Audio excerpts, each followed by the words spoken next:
Hi guys, a really quick update. I just didn't want to leave you hanging after my last video. I was waiting to hear back from my doctor and kind of figure out what we were going to do about all this excess fluid in my breast.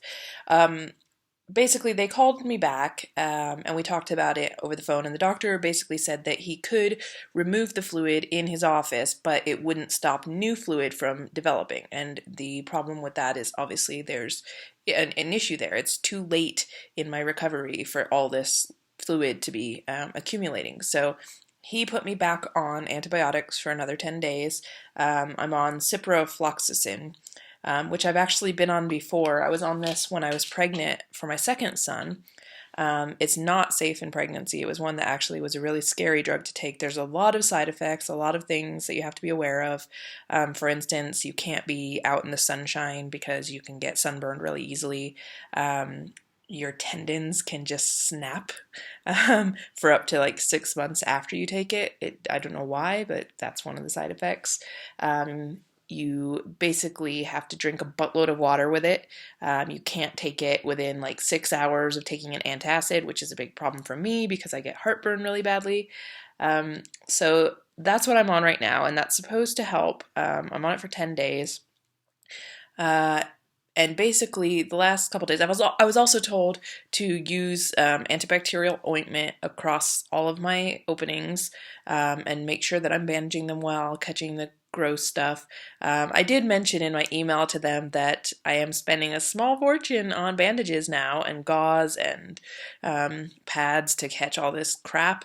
And basically, he told me use a washcloth if you need to. If it's too expensive to buy the crap from the store, then just use a washcloth and put it in your bra and keep washing them. And to be honest, that just sounds like hell, so I have chosen to continue on buying the pads and the bandages.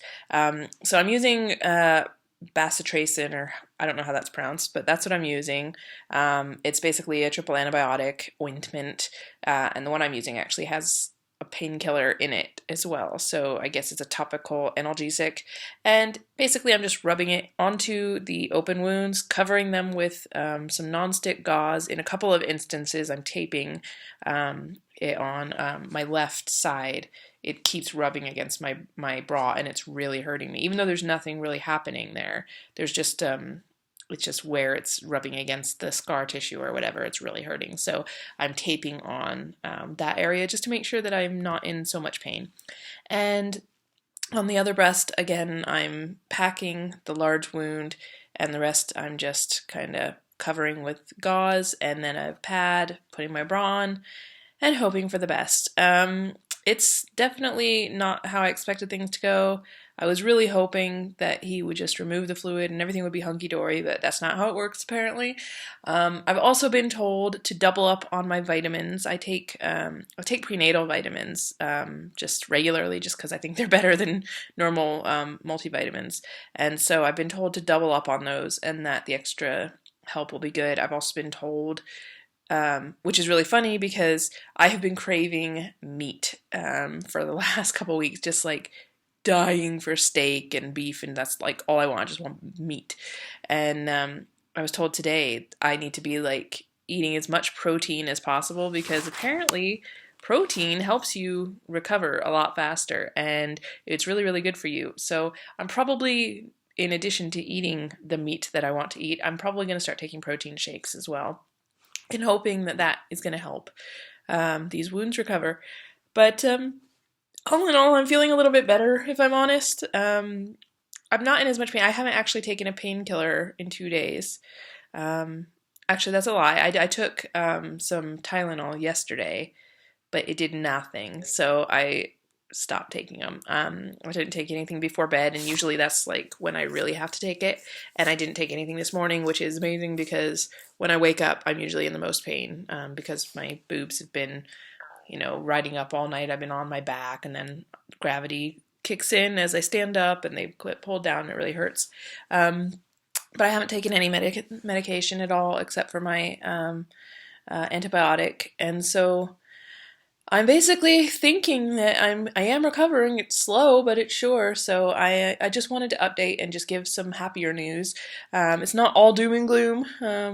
course, I say that now, and I'm sure the next time I go to change my bandages, something else would have happened. But for the moment, I'm just trying to celebrate the little wins.